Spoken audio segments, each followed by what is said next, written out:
Përshëndetje, sot do flasim për kundrinorin dhe llojet e tij. Kundrinori ndahet në të drejtë dhe në të zhdrejtë.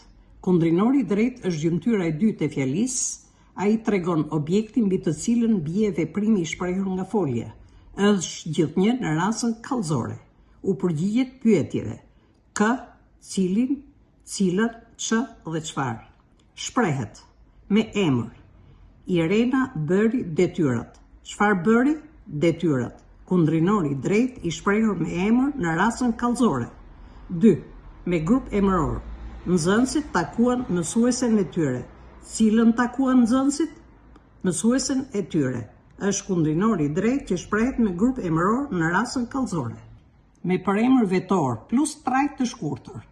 Fëmijët e respektojnë atë. Cilin respektojnë? Atë. Kë respektojnë? Atë e. Këtu kemi dy kundrinor të drejtë që shprehen me përemër vetor atë dhe me trajtën e shkurtër e.